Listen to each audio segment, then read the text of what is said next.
Kalau menurut gua, Zero tuh adalah waifu terbaik lah hingga saat ini. Nah, jadi di video kali ini gue bakal ngebahas kehidupan dari Zero tuh ini. Yang awalnya seorang monster berubah menjadi cewek yang kawaii banget.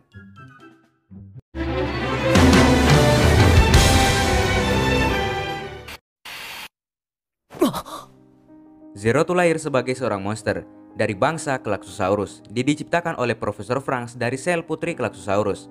Saat masih kecil, Zero tuh dikurung di sebuah tempat yang tertutup banget.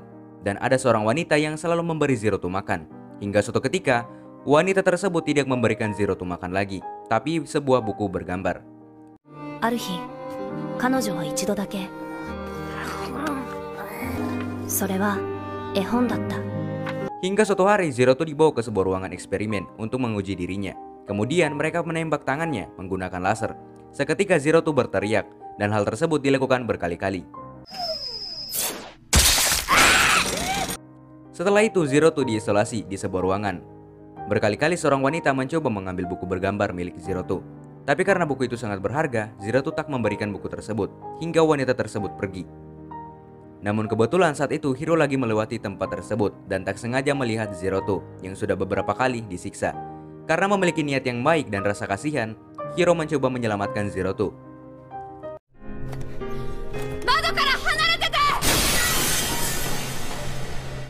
Awalnya Zero tuh merasa ragu, namun setelah melihat wajah Hiro penuh dengan ketulusan, Zero tuh akhirnya mau keluar dari tempat tersebut. 君はあの時笑っていたから。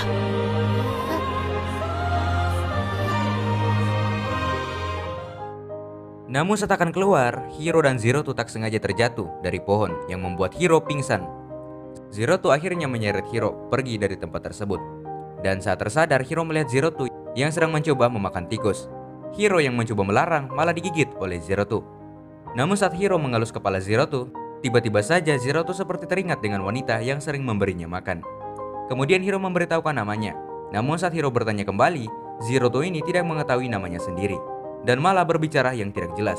Kemudian Hiro mencoba melihat kode dari Zero tuh ini, yaitu 02. Hiro akhirnya mencoba memikirkan nama kepada Zero tuh. Akhirnya Hiro memberikan nama Zero tuh dalam bahasa Inggris. Setelah itu mereka berdua melanjutkan perjalanan, dan terlihat kalau Zero tuh sangat menikmati perjalanan tersebut. Kemudian Hiro memberikan sebuah permen kepada Zero tuh. Zero tuh merasa sangat senang ketika memakan permen tersebut. Karena ingin membalas kebaikan Hiro, Zero tuh akhirnya menunjukkan bukunya, yaitu buku bergambar. Namun tiba-tiba muncul para orang dewasa yang mencari keberadaan dari Zero tuh ini. Tapi untung saja, Hiro dan Zero tuh berhasil bersembunyi di bawah pohon. Karena merasa tidak aman, mereka melanjutkan perjalanan dan berteduh di sebuah pohon besar.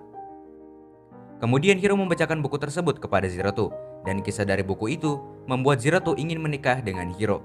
Dan akhirnya Hiro berjanji akan menikah dengan Zero tuh setelah mereka bebas dari tempat tersebut. Mendengarkan hal tersebut, Zero tuh menangis dan memeluk Hiro dengan erat. Namun tiba-tiba para orang dewasa datang dan menangkap mereka. Kemudian ingatan mereka malah dihapus. Namun ada sebuah kejadian di mana ingatan Zero tuh tidak bisa dihapus, sehingga hanya Hiro saja yang kehilangan ingatannya. Alhasil Zero tuh yang masih memiliki ingatan mencoba mencari kembali seseorang yang bernama Hiro, yang biasa dia sebut Darling. Dan cerita dari masa lalu Zero tuh pun selesai.